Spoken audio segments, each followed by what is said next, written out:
people, welcome back to the YouTube channel. You already know what time it is. It's time for another video. And listen, we gave you the desk. Do you know what I'm saying? We gave you the desk again. I'm a little bit further away.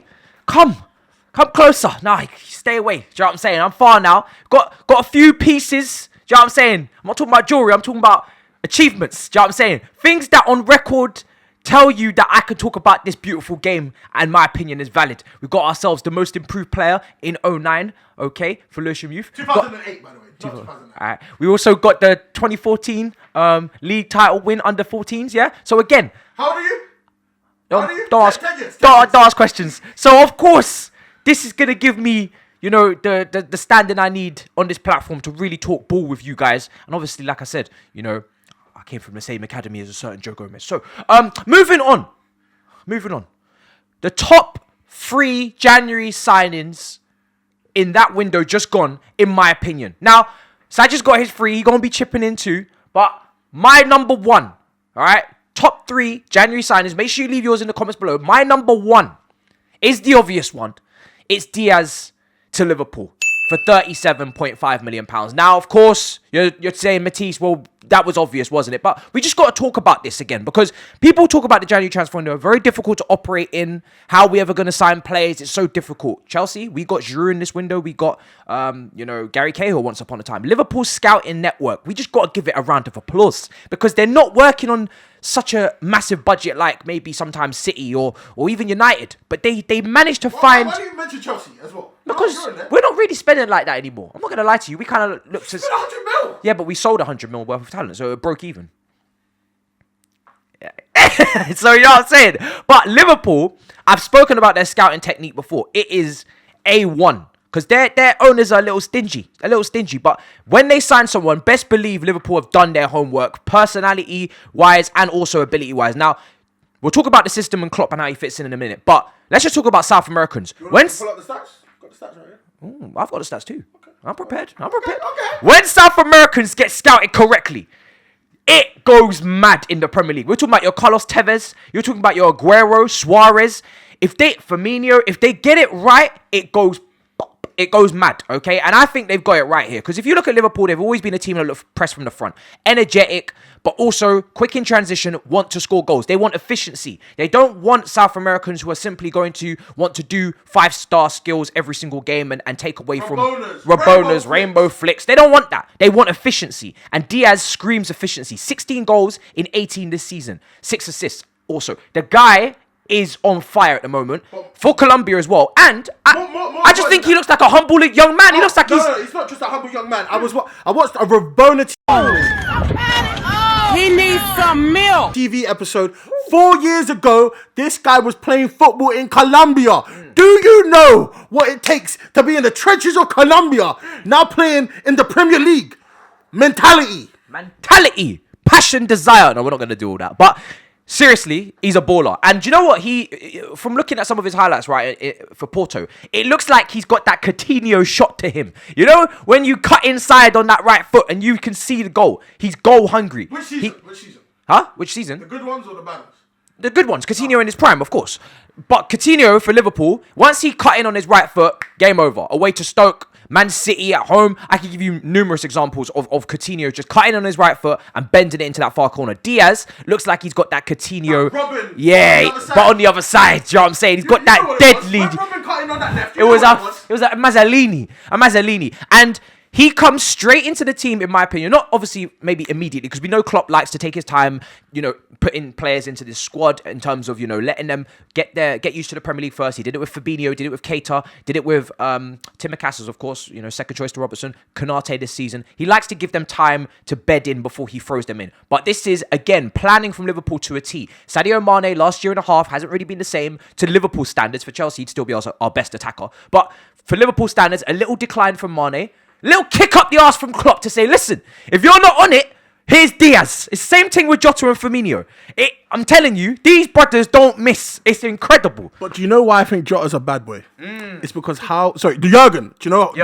Sorry, not Jota. Yeah, Jota's a bad boy. How Jurgen goes about telling his players you need to play better, he doesn't say it. He just signs your replacement, puts him on that bench, and he's like, all right, go 7 games without scoring again. I love it. It's true, you know. Actions speak louder than words, and that is exactly what is going on at Liverpool Football Club. Even at the back, you know, defensively, some injuries. You know, Van Dijk long term, Matip, some injury issues. Joe Gomez, like I mentioned earlier, some injury issues. All right, Konate, he's here. He's here. If you can't keep your ass fit, Konate, he's arrived. It's very clever from Klopp, and it's very clever from Liverpool. So that's my number one. Now, number two, Weghorst.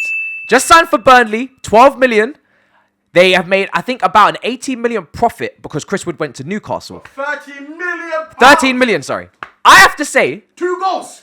30 mil. I think, Chris, I think this is a sneaky signing from Sean Dyche. Now, we all know Burnley are kind of the anti-football team. They don't play in the most beautiful style, but they stay up. I think for 7 consecutive seasons, they've been in the Premier League now. So they're doing something that works. For a team like Burnley, it's much like Brighton. We spoke about it. Chris Potter getting the booze. Listen, know your place. Graham, sorry, not Chris. Know your place. You can't be booing Graham Potter, Sean Dyche. These guys need the ultimate respect for keeping them clubs up. You're not Nottingham Forest and your Leeds United. Championship clubs. Yeah. When they were in charge. You need to calm down because it can get real sticky. I've seen some of the conference teams recently down there. Trust me, things can get real hairy real quick. Look at Bolton and Portsmouth. Do you know what I'm saying? So, but Weghorst, I think Weghorst, very underrated. He was linked with some top teams a few years ago. Wolfsburg not having the greatest season, so he became available. 6'6" striker. We know Burnley will get the crosses in, set pieces, corners, so he can obviously be a threat aerially. But his goal scoring record in the Bundesliga and even before that in the Dutch league at AZ Alsma, great record. He's a 1-in-2 striker in the last few years. He's really very potent. And the thing is, for a 6'6" brother, you'd think he hasn't got any technical ability. He can't press. Not mobile, but he's Dutch by nationality. And obviously in the Bundesliga, you're gonna have to use that space in behind. We've spoken about it with our own strikers. But Burnley, the difference with Burnley is they actually counter and they actually sit deep. So when they do have that space to go beyond against the bigger teams, Weghorst can take advantage like he does in the Bundesliga. Quick guy, very potent in the penalty area, tall, good hold-up play, and Burnley, their strikers for hold-up play is crucial. They just go straight to the front. They don't do this long build-up play, so they'll just go direct to Weghorst. You know, they'll look for him to start build-up play from up there, which he will do, and they look to start from the front, so he's going to get plenty of touches. In terms of per 90 touches for a striker, Burnley are right up there in terms of getting their strikers involved immediately with Chris Wood. And pressing, he can press. He can actually press. So if Burnley ever one day decide that they don't want to sit on the edge of their 18-yard box all game, they can press a little bit, like they did with Rodriguez before the injury and Vidar, I think. And Max Cornet. Yeah, exactly, Max Cornet. So there's your chance creation. I think this is a sneaky one, and he was cheap. So that's my number two. Okay. What about you? So we both had the same number one. My number two, now you're going to have to wait until the end of the season to see him play next season, is a certain Brighton striker that signed for Brighton. Dennis Udav. Not Dennis, it's with an S, Dennis with a Z, because his parents are rebels. And he plays in the Belgian Pro League. He is a German international. He is 24 or 25 years old, can't remember off the top of my head. You sound like you haven't rehearsed your lines, sir. I don't rehearse the lines. You free ball it. You see what the word is. You keep moving. 20 goals. 20 goals. 20 goals in 26 games. 9 goals, assists this season. He is killing it. They are top of the table. He's industrial. And Brighton, they create chances. I'm telling you. And I feel like in a Brighton team, he could do a lot. Now, the jump is going to be big from Belgium all the way to the Premier League. But I believe with some time and some care, he can really do some big things. So that's my number two. Okay. And to be fair, I've always said Brighton from the back to the midfield and then creating the chances, they're great. But then the goal scoring part is a bit techie. You know, Danny Welbeck. Quickly, shout out to Royal Union for being top of the table. Promoted last season, top of the table. It's a fairy tale story, really. And there's some good players to come out of Belgium and come to the Premier League. It's a good track record in terms of that. So, interesting. I wasn't... Tielemans, yeah, exactly. So great, interesting there. My number 3 and final person to make my top 3 is Van der Beek to Everton on loan. Now, listen, I rate this player very highly. I think the only reason he hasn't made it at Man United is because Ollie got confused. I had him. I think he got confused. I had him in my top 3, but I took him away. Okay, fair. Someone else. He got confused. You signed Van der Beek, a very techie, well-rounded, smart, intelligent footballer, and you don't use him. I don't know what the plan was from Ole Gunnar Solskjaer when he signed him, but nonetheless, I still rate him. His time at Man United has done absolutely nothing. I don't think he was an Oli signing. I think he was a board. Maybe so. But his time at Man United has done nothing to change my opinion of the intelligence of this player. And I think he's perfect for Frank Lampard's team going forward. Because whether Lampard sticks to the 3-4-3, which he played against Brentford the other day, or he goes to a 4-3-3, which I expect, or even a 4-2-3-1, Van der Beek is versatile. He's very intelligent, very techie, loves to play the 1-2s, very intelligent, doesn't look to hog the balls as maybe a traditional number 10 would. I think he can really add goals and assists. We don't speak about it with Van der Beek too often, but he can get goals and assists. He's got a good strike on him, not in terms of hitting long ranges, but in terms of if you find him in the penalty area, he can shuffle his feet quite quickly and put it in the corners very nicely. Did it for Ajax in their Champions League run. Very underrated player in that run. Everybody talks about Ziyech. Not enough credit goes to Van der Beek. Everybody talks about De Jong. Not enough credit goes to Tadic. So it was a team effort, and he was part of that team. Very, very intelligent footballer. And I think Everton's midfield lacked a bit of creativity. You look at Decore, maybe even Angel Gomez, Allen. Good base, but the creativity at the tip of this midfield, Van der Beek, if you give him that number 10 role, or even in an advanced 4-3-3, I think he's going to be brilliant. Obviously, Dele Alli's in. I'm not sure how Dele Alli works together with Van der Beek, because I would prefer to have Van der Beek as the epicenter of the team. But he's going to have to maybe put Dele Alli in somewhere. I more see Dele Alli as a second striker, so I'm not sure how that's going to work. But I just think Van der Beek's link-up play with Richarlison, with Damari Gray, Calvert-Lewin chance creation there, even Townsend, a decent season. I think this is good for Lampard. And he needed midfielders. He was always going to get midfielders. I thought he was going to go in for Loftus-Cheek at Chelsea, but he's got Van der Beek, and I think that's actually a better move in my opinion in terms of what Everton needs. So Van der Beek, very intelligent footballer. A lot to prove, a lot of motivation as well to showcase what he can do. And I'm looking forward to it. Van der Beek at Everton. Yeah, it's going to be a great signing. And lastly, of course, I'm biased. Say what you want. Cuss me out in the comments. I don't care. You already know where I'm going. Yeah. Mini Aguero. Mini Tevez. The Argentinian sensation himself. The Prima Argentina division's #1 goal scorer last season. 18 goals. He slaps them in. 45 shots on target. The most in the league. He is the heir to the throne. 21 years old. Beautiful. Can't wait to see him. So you've actually got to come back around here, innit? Yeah. You know what? We're not even going to pretend like the camera didn't die. We're going to use that. Because it did. There's no seamless there's no seamless continuation from here.